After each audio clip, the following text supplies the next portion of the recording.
के अंदर सरकार ने लिखित में जवाब दिया कि छठे चरण की बहाली हो जाएगी तो हम स्थानांतरण करेंगे। अब कब तक जो विद्यालय हमने दिया है आप उसमें स्थानांतरित करने की बात करते हैं। 5 साल गुजर गए महोदय, 3 बार नोटिफिकेशन आ चुका है, आवेदन लिया जा चुका है और अब सरकार कह रही कि हम 40 लोगों का स्थानांतरण किए हैं। ये 5 साल में 40 लोगों का स्थानांतरण महोदय, 300 किलोमीटर दूर टीचर अब हुए हैं। पूरा पूछिए क्या विचार है? माननीय अध्यक्ष महोदय, हम लोगों ने कहा जो नीति निर्धारण हम लोगों ने किया है उसमें सबसे पहले स्वयं जो शिक्षक शिक्षिका बीमार थे उनका कर दिया है। उसी तरह से जो अगर पति पत्नी भी शिक्षक है तो उनके इच्छा अनुसार हम लोग 7 पोस्टिंग करेंगे। और इसके अतिरिक्त जो हमने कहा कि जो जिला जिन्होंने मांगा है उसकी पोस्टिंग हम उसी जिले में करेंगे, लेकिन ये भी निर्भर करता है कि किस स्कूल में भी उन लोगों ने अपनी अपनी इच्छा व्यक्त की है, अपना ऑप्शंस दिया है, लेकिन वहाँ पर कितनी वैकेंसी है। अगर एक ही स्कूल में आप वैकेंसी अगर 10 है और वहाँ 20 लोगों ने दिया है तो उसके सेकंड चॉइस या थर्ड चॉइस में जाएगा। इसका सॉफ्टवेयर हम लोगों ने तैयार कर लिया है, तो उसी के अनुसार हम लोग 1,90,000 शिक्षकों को विशेष परिस्थिति में शिक्षक लोग आवेदन दिए थे महोदय। ये जवाब मिला है तो सरकार कार्रवाई की जा रही है, सरकार के द्वारा कार्रवाई की जा रही है। ये विशेष परिस्थिति महोदय शिक्षकों का आवेदन है जो उनको 200 किलोमीटर उनके गिरी से 200 किलोमीटर की दूरी पर स्थानांतरण किया गया है। पूरक मेरा यही है, सरकार कब तक 1,90,000 शिक्षकों को अपने गृह जिला में स्थानांतरण करने की विचार रखती है। माननीय मंत्री महोदय, सदन को बताना चाहेंगे कि सबसे पहले हम लोगों ने जो शिक्षक शिक्षिका स्वयं बीमार थे, गंभीर रोगों से ग्रस्त थे, कैंसर की बीमारी थी, वैसे 40 से ऊपर शिक्षक शिक्षिकाओं को उन्होंने जहां भी चाहा वहां हम लोगों ने उनकी पोस्टिंग कर दी। इसके अतिरिक्त जो 1,90,000 की बात है उससे कुछ ज़्यादा एप्लीकेशंस आए हैं, तो अगले 2 महीने में इसकी स्क्रूटनी करके निश्चित रूप से जो जिस जिले में जाने के इच्छुक है उसको हम लोग कर देंगे। वो नीति निर्धारण हम लोगों ने कर लिया है, तो जो जहां जाना चाहेंगे, लेकिन एक ही उसमें है कि कितनी वैकेंसी है, वैकेंसी पर भी निर्भर करेगा। इसलिए हम लोगों ने उसमें 10 उनसे मांगा है कि आप अपना चॉइस पोस्टिंग का 10 जगह बता दें, जिला बता दें, ताकि उसी के अनुरूप हम लोग पोस्टिंग कर दें। और इसका सॉफ्टवेयर करीब करीब तैयार हो गया है और वो मुख्यालय से ही हम लोग जो पोर्टल है उस पर जो पिटिशंस आए उसके आधार पर हम लोग कर लेंगे। धन्यवाद महोदय। हमारा प्रश्न है, पोस्टिंग का विद्यालय हम मांगे, आप कह रहे हैं अनुमंडल। महोदय, विद्यालय के लिए हम लोगों ने किया है आवेदन, हमको किस विद्यालय में आप पोस्टिंग कर रहे हैं, क्योंकि विशेष परिस्थिति में हमने आवेदन किया है, हम बीमार हैं। साफ साफ महोदय जानकारी मिलनी चाहिए अध्यक्ष महोदय, आप कब तक जो विद्यालय हमने दिया है आप उसमें स्थानांतरित करने की बात करते हैं। क्या विचार है? माननीय अध्यक्ष महोदय, हम लोगों ने कहा जो नीति निर्धारण हम लोगों ने किया है उसमें सबसे पहले स्वयं जो शिक्षक शिक्षिका बीमार थे उनका कर दिया है। उसी तरह से जो अगर पति पत्नी भी शिक्षक है तो उनके इच्छा अनुसार हम लोग 7 पोस्टिंग करेंगे।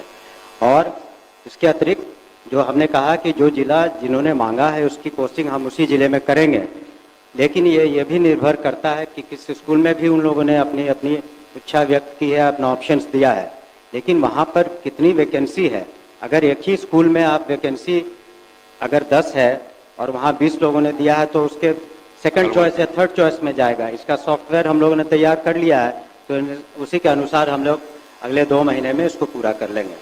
और अगर फिर भी कोई बोलने दीजिए, अगर फिर भी कोई असंतुष्ट है अपने पोस्टिंग से तो हम लोगों ने डिस्ट्रिक्ट मजिस्ट्रेट की अध्यक्षता में कमेटी बनाई है और उसी तरह कमिश्नर जो डिवीजन में उनकी अध्यक्षता में, और अंतोगत्वा हम लोगों ने एक सेक्रेटरी के स्तर पर एक कमेटी मुख्यालय में बनाई है कि सारी प्रक्रिया पूरी हो जाने के बाद भी अगर किसी शिक्षक शिक्षिका को फिर भी शिकायत रह गई है तो अपना वो पिटिशन दे सकते हैं, कर देंगे। हो गया, पूरी बात आ गई। महोदय अब कितना डिबेट होगा? अब इतना स्पष्ट जवाब माननीय मंत्री महोदय जवाब दे रहे हैं जो देरी हो रही है महोदय, इसमें भ्रष्टाचार की बू आ रही है। ऑनलाइन में क्या भ्रष्टाचार होगा? ये हो रहा है महोदय, पहले हमको पहले स्थानांतरण कीजिए, बिना हमको प्रमाण पहले के आरोप किए। नहीं लगाना। इसमें है महोदय, प्रमाण मैं दीजिए, बिना सरकार- प्रमाण के आरोप नहीं लगाइए। नहीं महोदय, बोलिए। महोदय बैठिए आप।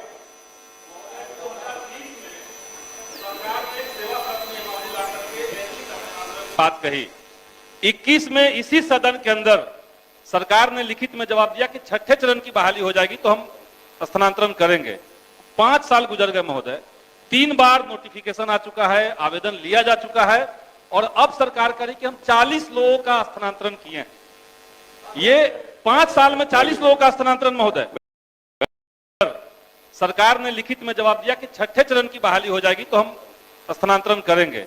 5 साल गुजर गए महोदय, 3 बार नोटिफिकेशन आ चुका है, आवेदन लिया जा चुका है और अब सरकार करी कि हम 40 लोगों का स्थानांतरण किए हैं। ये 5 साल में 40 लोगों का स्थानांतरण महोदय, बैठ जाइए, पूरा पूछिए। 300 किलोमीटर दूर टीचर अब भाषण हुए में हैं। पूरा पूछिए। हमारा यही सरकार से सवाल है कि जो आवेदन लिया गया है उसमें महिलाओं और दिव्यांगों को प्राथमिकता देकर के सरकार तत्काल उनका स्थानांतरण कब करने का विचार रखती है, ये मेरा सवाल है। बैठ जाइए, बैठ जाइए।